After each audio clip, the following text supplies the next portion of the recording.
Bienvenue sur DRM News français, où nous plongeons au cœur des événements qui façonnent notre monde. Le 7 mai 2025, les cieux d'Asie du Sud sont devenus un champ de bataille lors de l'une des confrontations aériennes les plus intenses entre l'Inde et le Pakistan depuis des décennies. L'armée pakistanaise affirme avoir abattu plusieurs avions de chasse indiens, dont le prestigieux Rafale français, pendant l'opération indienne Sindor. Mais qu'est-ce qui a conduit à cette escalade? Comment le Pakistan a-t-il réussi un tel exploit? Et quelles sont les conséquences pour la région? Décryptons tout cela ensemble.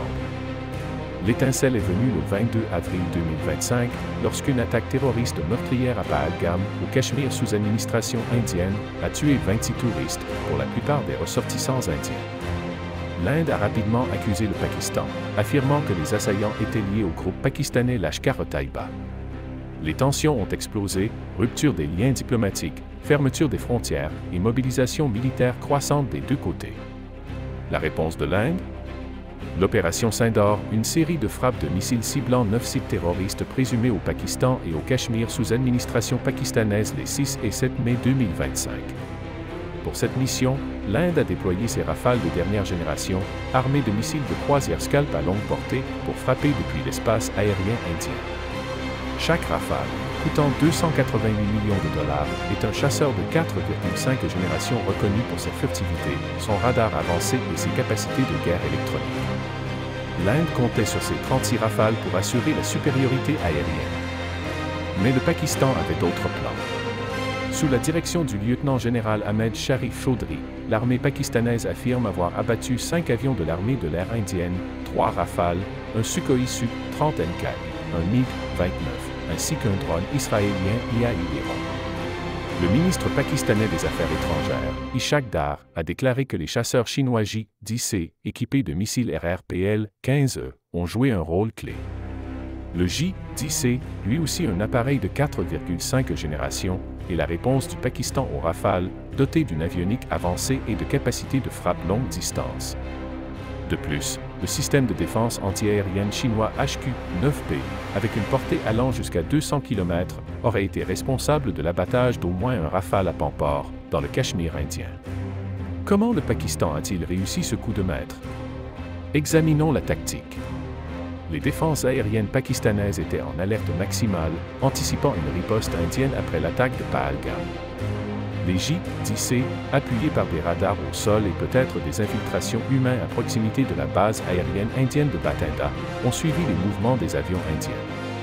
Des publications sur X, anciennement Twitter, suggèrent que le Pakistan a exploité un angle mort de 30 degrés dans le système de guerre électronique Spectra du Rafale, permettant aux J-10C de verrouiller leur cible et de lancer les missiles PL-15. Le HQ-9B, comparable au système russe S-300, a ciblé des appareils à basse altitude ou moins furtifs, prenant au dépourvu un Rafale. Parlons maintenant des vulnérabilités du Rafale. Malgré sa technologie de pointe, le Rafale n'est pas invincible.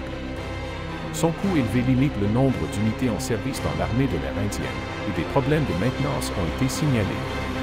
Certains analystes estiment que les systèmes de brouillage du Rafale ont eu du mal à contrer les défenses aériennes coordonnées du Pakistan, notamment la capacité du HQ-9B à engager plusieurs cibles simultanément. Des débris retrouvés près de Bathinda, incluant un lanceur de missiles Mika, indiquent qu'au moins un Rafale a été touché avant de pouvoir déployer tout son arsenal. Mais attention, les missiles Mika sont également utilisés par les Mirage 2000 indiens, donc certains débris pourraient appartenir à d'autres avions.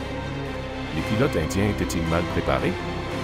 L'armée de l'air indienne est bien entraînée, avec de nombreuses heures de vol simulées et d'exercices en conditions réelles. Toutefois, l'intensité de l'opération Sindor, lancée à 1 heure du matin sur plusieurs cibles, a pu mettre à rude épreuve la coordination des forces. Le ministre pakistanais des Affaires étrangères, Ishaq Dar, a déclaré que les pilotes indiens ont montré une faible performance, peut-être en raison de la fatigue ou d'une planification précipitée. À l'inverse, les pilotes pakistanais, formés au J-10C depuis son intégration en 2022, ont effectué des interceptions précises, bénéficiant de l'avantage du terrain et des données en temps réel fournies par le réseau de défense aérienne. Les conséquences ont été chaotiques.